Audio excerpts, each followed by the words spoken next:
Under the internal respiration, in the previous lecture we completed about the transport of oxygen under the two headings, that is oxygen dissociation curve and Bose and Haldane effect. Now the second one part of the internal respiration, that is transport of CO2. How CO2 is transported. In case of the carbon dioxide, this carbon dioxide, it is transported in three forms. The first one form, that is by plasma. This CO2, it is transported by the plasma. Now inside the plasma, when CO2 comes, this CO2 it combines with the water and there is formation of carbonic acid. And this carbonic acid, it is the dissolved form. Carbonic acid, it is present in the dissolved form. Means inside the plasma, this CO2, it is transported in the form of carbonic acid, and this is nearly about 7%. That is carbon dioxide combines with a water molecule and there is formation of carbonic acid, which is dissolved form, and it is 7% form, that is transported by plasma. Then secondly, this CO2, it is transported by bicarbonate ions. This is very much important point regarding the transport of CO2 molecules, because inside the bicarbonate ions, this CO2 is transported nearly about 70%. And these bicarbonate ions, it takes place inside the RBCs, and this mechanism is called as chloride shift, or it is also called as Hamburger's phenomenon. Means CO2 transported in the form of bicarbonate ions. This takes place inside the RBC, and this mechanism is called as chloride shift, which will be discussed in the later on. Now inside the bicarbonate ions, what happens? This carbonic acid,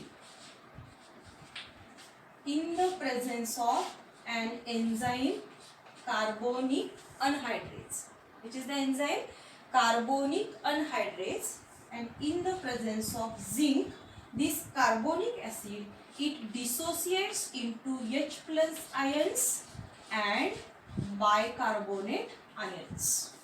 That is H2CO3, that is carbonic acid, dissociates into H plus and HCO3. Now these H plus ions, these are impermeable to the membrane of RBCs. Means from the membrane of RBCs, these H plus ions cannot go outside. That is called as these are called as impermeable. These ions are impermeable to the membrane of RBC. Okay. This total point is covered under the chloride shift later. Okay. Now third one, this CO2, it is transported by the RBCs. Okay.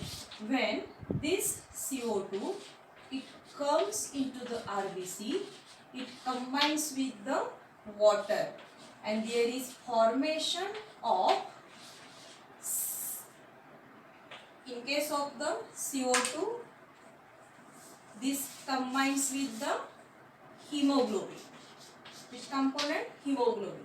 This hemoglobin is present in RBC, and there is formation of HbCO2. This HbCO2 means carbaminohemoglobin. See, the transport of CO2, it takes place by three ways: by plasma, by bicarbonate ions, and by RBCs. By plasma, it is 7%. Bicarbonate ions, it is 70%, and in case of RBC, it is 23%. by these three means 100% CO2 is transported. Inside the plasma what happens? The carbon dioxide combines with water and there is formation of dissolved form of carbonic acid. Here is the formation of carbonic acid. In case of bicarbonate ions, this carbonic acid, it is dissociates into H plus ions and HCO3 minus ion. This reaction it is regulated by the enzyme carbonic anhydrase in the presence of zinc. Now these H plus ions, these are impermeable to the RBC. Hence here chloride shift takes place. Now what is this chloride shift? We will be studying in the later on. Third part, that is by RBCs, 23% of the CO2 transported because this CO2 it combines with the hemoglobin of blood and this form HbCO2, that is called as carbaminohemoglobin. It is called as carbaminohemoglobin. Now under this the chloride shift is very important, or this chloride shift it is also called as Hamburger's phenomena. What is it called as? Hamburger's phenomena,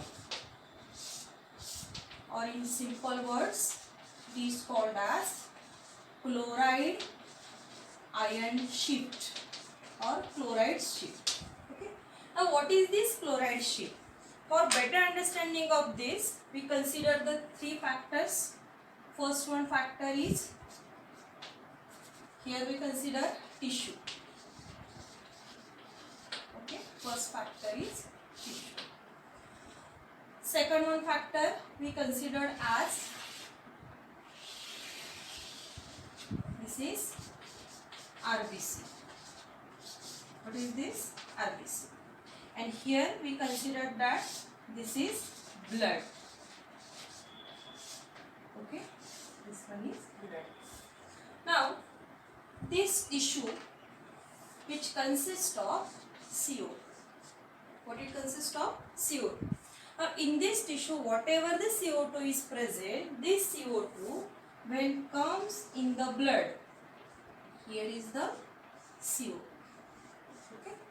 Now this CO2 it combines with the water and there is formation of dissolved form, that is carbonic acid. What is the formation? Carbonic acid. Now this carbonic acid in the presence of carbonic anhydrase, which enzyme? Carbonic anhydrase in the presence of zinc.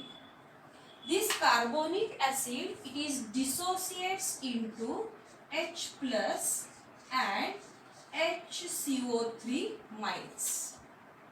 Now these H plus ions, here there is gathering of number of H plus ions as like this, but these H plus ions, these are impermeable, means they cannot exit out from the RBC. Hence what happens? From the blood there is presence of chlorine minus ions. See, here the presence of chlorine minus ions. These chlorine minus ions, they enters inside the RBCs. There is influx, that is entry of Cl minus ions. Okay, and at the same time these HCO3 minus ions, they exit, they comes into the blood. Means in simple language, if this is RBC, okay, from the RBC the H plus minus ions exit out. H plus ions, sorry, not H plus, HCO3 ions, that is bicarbonate ions, exit out.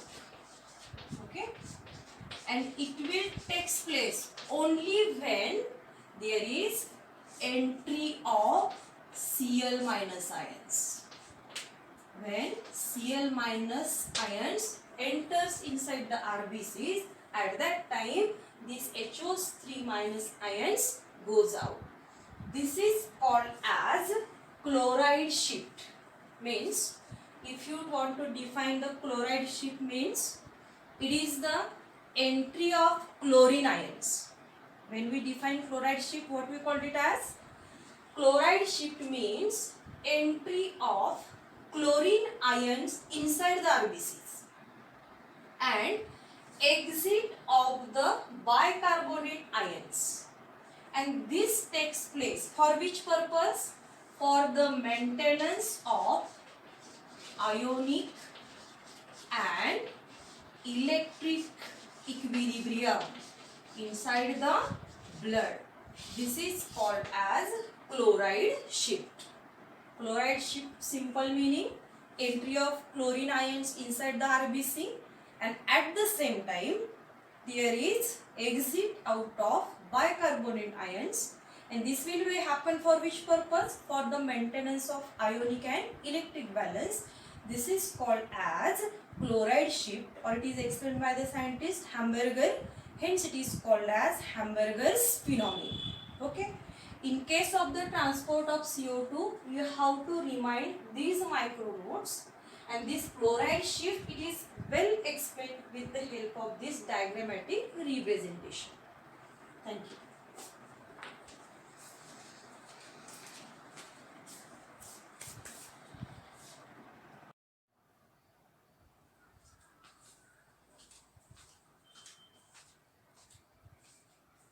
Good morning, students.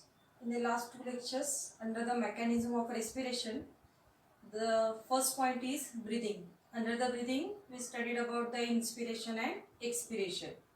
And second one point is the external respiration. These 2 points already covered in the previous lectures. Now in this lecture, we are going to study about the third one step of mechanism of respiration, that is internal respiration. Now, under the internal respiration, we studied about the 2 points, because in this internal respiration, first one, that is transport of oxygen, and second one, that is transport of CO2, because oxygen and CO2, these two are the respiratory gases. When air comes in the blood through the lungs, this air consists of oxygen, and in blood CO2 is present. Then actually what happens? How this oxygen and how this carbon dioxide, it is transported in the blood with the help of RBCs and the blood plasma. That is called as internal respiration. Now this transport of oxygen, it is better explained with the help of oxygen dissociation curve. Okay, and after that, the two scientists, that is Bors and Haldane, the two scientists explained about the formation of oxyhemoglobin and dissociation of oxyhemoglobin. Now in this lecture, we only completed about the first point, that is oxygen dissociation curve. Now this oxygen dissociation curve, it is a graph and it is plotted against two axes. See here, as like in the maths, we studied about the graph which consists of two axes. This is first one axis and this one is second one axis. Okay. Now the first axis on which we consider, that is percentage saturation of the hemoglobin, and on this graph or on this axis we consider partial pressure of oxygen. Now this partial pressure of oxygen we denoted here. Maximum oxygen partial pressure, it is 97. Hence we take the parameters up to the hundreds, that is 10, 20, 30, 40, 50, 60, 70, 80, 90 and 100. Okay. Also here is the percentage oxygen saturation. Also the parameters we taken from 10, 20, 30, 40, 50, 60, then 70, 80, 90 and 100. Means oxygen dissociation curve. It is a graphical representation.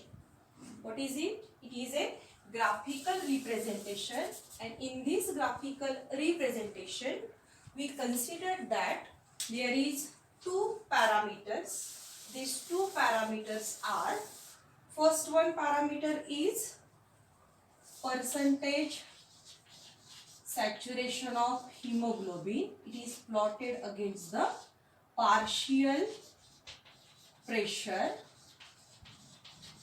of oxygen. Now the partial pressure of oxygen in case of the active tissues, it is 20. This 20 partial pressure, it is in case of the active tissue. Means when in active tissue 20 partial pressure of oxygen is present, at that time there is 30% hemoglobin saturation takes place. Means we consider here this one point, that is at the 20 partial pressure there is percentage saturation of hemoglobin is 30. We can write here also, see, partial pressure of oxygen is 20 and at this partial pressure percentage saturation of Hb how much? It is 30. Okay.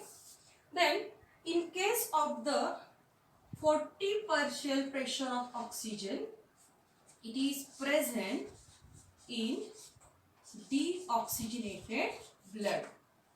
We consider that always, that is deoxygenated blood, it does not consist of oxygen. There is no saturation, but it is wrong. This blood is deoxygenated. Also it consists of the saturation of hemoglobin. This saturation nearly about 75%. This is 70, this is 80, that is slightly in between these two. There is presence of the 75% saturation. If we consider here, then this one is the 40% partial pressure of oxygen. That is, we get this one point. Means if blood is deoxygenated, at that time also there is there is saturation of the hemoglobin. How much saturation? 75. Here we can write as, when partial pressure of oxygen there is 75% saturation of hemoglobin, and this is present in deoxygenated blood. Now maximum saturation of the oxygen is 95. That is, this is 90, this is 100. In between this point, that is 95% of saturation, and this saturation is in oxygenated blood. Means this partial pressure of oxygenated blood is 95%. That is, oxygenated blood consists of more oxygen. Whatever the more oxygen is present, there is percentage saturation of the hemoglobin is 97%. This is 90, this is 100. Above just 95 there is 97. This 97% saturation at the deoxygenated blood, at the oxygenated blood, here we get this one point. Okay. Now if we join these 3 points, then we get a curve. Okay. It is started from here, slightly increasing, and then it goes to the right side. This type of curve, it is called as sigmoid curve. What it called as? Sigmoid curve. And this curve is called as oxygen dissociation curve. It is very simple if you consider the parameters properly. See, let us revise in short. Oxygen dissociation curve means it is a graphical representation in between two parameters. On one axis, we consider partial pressure of oxygen. Other axis, we consider percentage saturation of the hemoglobin. On both axes, take the parameters 10 to 100. On these also take the parameters 1 to 100. Now, you have to remind these three figures. First one, at partial pressure 20, percentage saturation is 30. At 40, percentage saturation 75. And at 95 partial pressure of oxygen, there is 97% of the saturation. See, first point, at partial pressure of oxygen 20, 30% saturation takes place.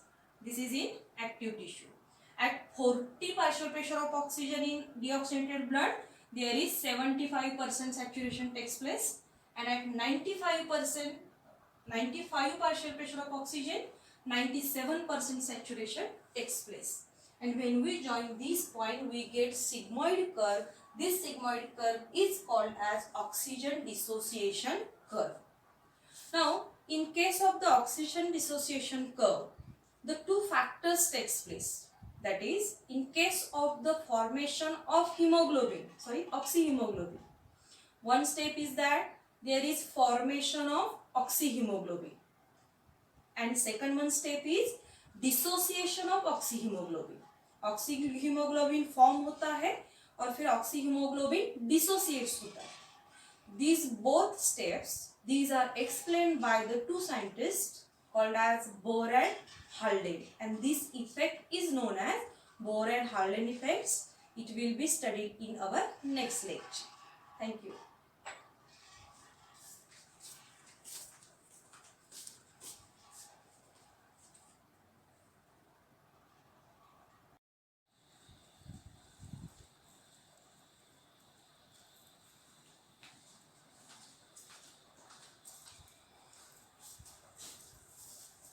Under the internal respiration, we studied about the oxygen dissociation curve. That is a graphical representation in between partial pressure of oxygen and percentage saturation of the hemoglobin. Now, this oxygen dissociation curve, it is the combination of Bohr's and Haldane's effect. Second one point under the transport of oxygen. First one is Bohr's effect and Haldane's effect. Now see, the first one, Bohr's effect, the scientist Bohr, it explained the dissociation of the hemoglobin, and Haldane, it explained formation of hemoglobin. And these two effects collectively called as Bohr and Haldane's effect. Okay. Now, when we studied about this Bohr and Haldane effect, see here, Bohr's effect, and second one is Haldane's effect. Now, the Bohr's effect, it explains the release of O2, and Haldane explained release of CO2. Secondly, in case of Bohr's effect, there is explanation of dissociation of oxyhemoglobin, and in case of the Bohr's effect, the Saintest-Bohr effect, there is formation of oxyhemoglobin. Okay. Now this dissociation of oxyhemoglobin, it takes place when partial pressure of carbon dioxide is increases, and the formation of oxyhemoglobin takes place when partial pressure of CO2 is decreases. Now this condition, that is dissociation of oxyhemoglobin, it takes place or it occurs at the metabolizing tissue level, and Haldane effects, it occurs at the lung level or at the alveolar level. Now very simple, that is Saintest-Bohr, it explains the first part of oxygen dissociation curve, that is dissociation of the oxyhemoglobin. Now see, when the oxygen from inhaling air, it goes in our blood. Okay. Inside our blood, the respiratory pigment present, it is called as hemoglobin. Now this oxygen, it is combined with the hemoglobin, that is 4 molecules of oxygen, and there is formation of oxyhemoglobin. What it formed? There is formation of oxyhemoglobin. Okay. Now this formation, it is explained by the scientist Haldane. That is formation of the oxyhemoglobin. Now this formation of oxyhemoglobin when formed? When there is partial pressure of CO2 is less. CO2 partial pressure less, then there is formation of oxyhemoglobin, and it takes place at the lung level, and at that time there is release of the carbon dioxide. Okay. Now what happens? This oxyhemoglobin formation takes place. Now this oxyhemoglobin formation, if you consider these are the alveoli. Suppose this is alveoli, these are the blood vessels, or we can draw here also. See, this is alveoli. Okay, just consider this is blood vessel inside which blood is present. This blood consists of RBC and plasma. These blood vessel, and see here, these are the tissues. Okay, these are tissue. Now when there is air comes inside the alveoli, which consists of more oxygen, from this oxygen goes into the blood. Now this blood becomes oxygenated blood, and here there is formation of HbO2, that is oxyhemoglobin, when there is partial pressure of CO2 is increased. Partial pressure of CO2 is decreased. Now this oxyhemoglobin, it dissociates, and oxygen goes to the tissues, and hemoglobin, it is released in blood. This oxygen, it goes towards the tissue, it is used by the tissue. Hence here dissociation of oxygen takes place. What happened here? Here is the dissociation of oxyhemoglobin takes place, and it is well explained by the Saintest-Bohr. Now hemoglobin is released. Now inside the RBCs, see what happened inside the RBCs? Inside this RBC, there is presence of H plus ions and HCO3 minus. These are responsible for the formation of carbonic acid. What happened? There is formation of the carbonic acid, and this carbonic acid, it is dissociates into the CO2 and water.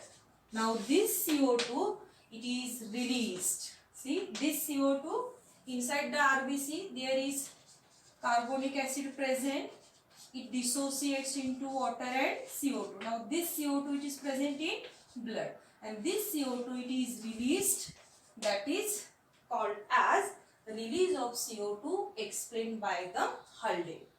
Means dissociation of oxyhemoglobin and there is formation of oxyhemoglobin. These two conditions are explained by Bohr and Haldane. Now these two concepts are very easy if you remind only these 4 points. Okay, this point is somewhat confusing, but if you remind these 4 points only, then you can explain very well, that is Bohr and Haldane's effect. First point is that inside the Bohr effect, release of oxygen release, and in case of Haldane, release of CO2. Release of oxygen, that is dissociation of oxyhemoglobin. Oxyhemoglobin dissociates, break, oxygen release, that is dissociation of the oxyhemoglobin. And it when takes place? When partial pressure of CO2 is increased. It takes place at the tissue level. And in case of the Haldane's effect, the release of CO2 when there is formation of oxyhemoglobin. CO2 released, and at that time there is formation of oxyhemoglobin, and this takes place at the lung level. These two effects are called as Bohr and Haldane's effect. Now under the transport of the oxygen dissociation curve and Bohr and Haldane's effects, these are interrelated. This oxygen dissociation curve is the divided into 2 parts, which is explained by the scientist Bohr and Haldane. Thank you.